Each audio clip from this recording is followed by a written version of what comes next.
क्या जरूरत थी आपको वहां जाने की? अचानक तुमसे आप? देवी जी, याद है हमने पहले दिन ही कहा था कि जो काम हम हाथ में लेते हैं उसे पूरा करके छोड़ते हैं। ठीक है, अब मुझे अपना काम करने दीजिए। चलिए लेट जाइए, चलिए। अरे अरे, मगर यहाँ कहाँ? मेरी जगह यहाँ नहीं है देवी जी, मेरी जगह तो वहाँ है। ये यहाँ वहाँ क्या होता है? आपकी जगह कहाँ है ये मुझे मालूम है। लेट जाइए। बैठ जाता। ठीक है देवी जी, आपके घर में और वो भी आपके ही कमरे में, भला हमारी मर्जी कैसे चल सकती है? चलिए लेट जाते हैं। आओ। आपकी वजह से आज कई बरसों के बाद मैंने अपनी माँ की आंखों में खुशी देखी है। समझ में नहीं आता किन लफ्जों में आपका शुक्रिया अदा करूं। बड़े अजीब आदमी हैं आप। अजी आदमी तो अभी आप लेटे रहिए। लेटे रहिए। और यहाँ ये यहाँ वहाँ फिर शुरू कर दिया आपने।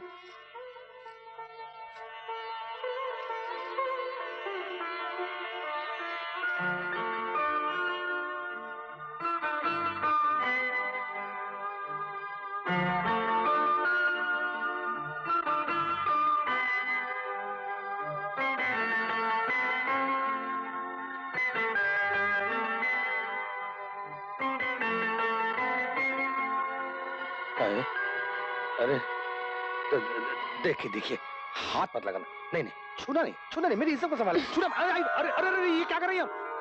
मैं यहाँ और एक खास बात सुन लीजिए। हाँ। किसी से कहिएगा मत कि हम दोनों अलग अलग सोते हैं। बात बाहर गई तो बाप बेटा बैंड बाजा लेकर अंदर आ जाएंगे। करेक्ट। Good night.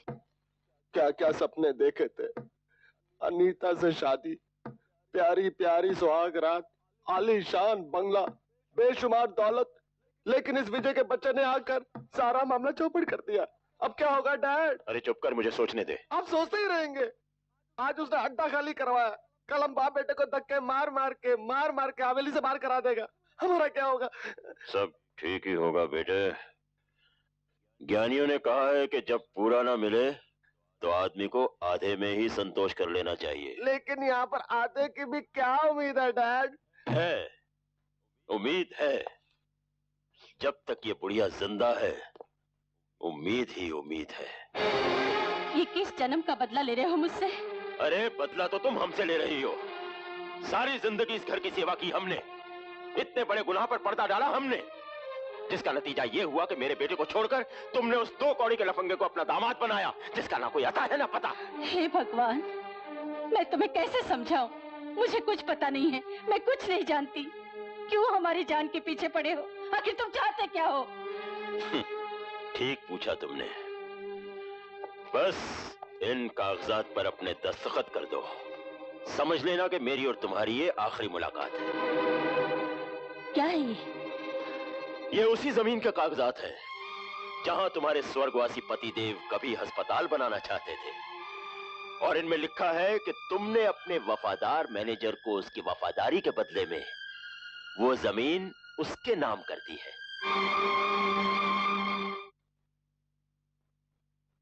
दुर्जन सिंह जी, वो रद्दी की टोकरी देख रहे हैं आप? जी। ये पेपर उसमें डाल दीजिए। आपका मतलब? मैं समझा नहीं वकील साहब। मतलब मैं समझाता हूँ। सेठ लक्ष्मी नारायण की पत्नी के नाम है ही क्या जो आप इन कागजात पर दस्तखत करवा लाए हैं? जी जी, ये रहा सेठ लक्ष्मी नारायण का वसीयतनामा, जिसके मुताबिक उनकी आधी जायदाद की मालिक उनकी बेटी अनीता है और आधी का मालिक उनकी पहली पत्नी का बेटा। बेटा? लेकिन बेटा है कहाँ? कहीं ना कहीं तो होगा ही। मैं कई सालों से उसकी तलाश कर रहा हूँ। उसके मिलते ही ये जायदाद उसके हवाले कर दूंगा। बहुत अच्छे विचार हैं आपके वकील साहब। मैं भी इस मामले में आपकी मदद करने की पूरी कोशिश करूंगा। नमस्ते। बाबा, कोई दे दो। भगवान के नाम पर 1 रुपया 2 रुपया। इस गरीब अंधी पर दया करो, रहम करो। अल्लाह तुम पर रहम करेगा। बाबा कोई दे दो। बाबा। हिस्सा क्या भूतनी के? भाई कोई तो रहम करो। दाता तुम्हारी मुरादें पूरी करेगा।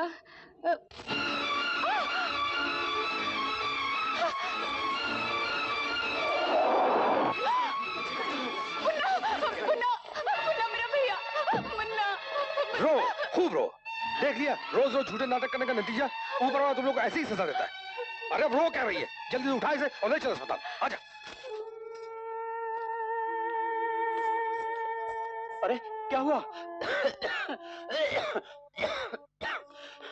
तू बोलती क्यों नहीं, क्या हुआ इसे? अरे होना क्या था, अच्छे बाप हो, औलाद से उल्टे सीधे धंधे करवाते हो और फिर पूछते हो क्या हुआ इसे। अरे शर्म आनी चाहिए तुम्हें, आज तो किस्मत अच्छी थी जो बच गया, लानत है तुम्हें। तुम ठीक कहते हो बाबू, मैं वाकई शर्म के काबिल। बाबा, बाबा।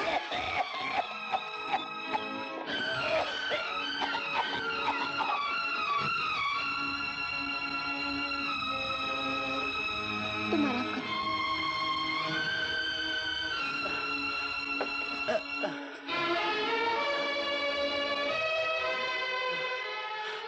बहुत कह लिया बाबू, जिस पे गुजरती है वही जानता है। जिंदगी में जीने के लिए रोटी चाहिए और बीमार पापा के लिए दवाई, और इन सब के लिए पैसों की जरूरत होती है। वाह वाह वाह वाह, क्या बढ़िया तरीका ढूंढा है पैसा कमाने का। और बढ़िया तरीका ढूंढो ना, डाके डालो, कत्ल करो करो। आप ठीक कहते हैं बाबू, मैंने भी बड़ी कोशिश की थी इज्जत की रोटी कमाने की, लेकिन जहां भी जाती हूँ लोगों की नजर काम पर कम, मेरी जवानी पर ज्यादा पड़ती है, और ऊपर से 5 साल से बाबा की बीमारी। अच्छा बाबा, जो होना था सो हो गया, लेकिन दुनिया में पैसे कमाने के अच्छे तरीके भी हैं। वादा करो आज के बाद कोई बेईमानी का धंधा नहीं करोगी। ये पैसा रख लो। ये भी तो भीख है बाबूजी। अरे भाई उधार समझ के रख लो, जब पैसे आ जाएंगे तो मुझे लौटा देना। रखो। रहने दीजिए, आज तो आप दे देंगे, कल क्या होगा? अच्छा ठीक है, जैसे तुम्हारी मर्जी। लेकिन मैं वादा करती हूँ, आज के बाद मैं बेईमानी का धंधा नहीं करूंगी। आई शाबाश।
साला कई दिनों से हीरे की तलाश थी। कौन हो तुम और क्या चाहिए मुझसे? फिलहाल तो ये रख लो। ये क्या है? एडवांस, यानी कि पेशगी। किस काम के लिए? वक्त आने पर सब मालूम हो जाएगा। ले लो इसे।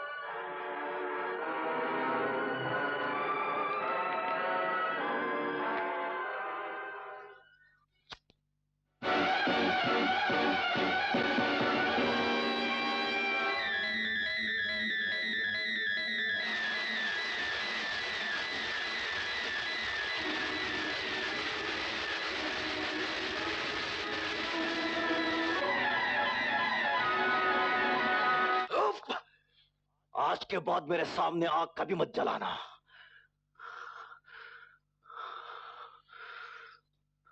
Okay, no problem.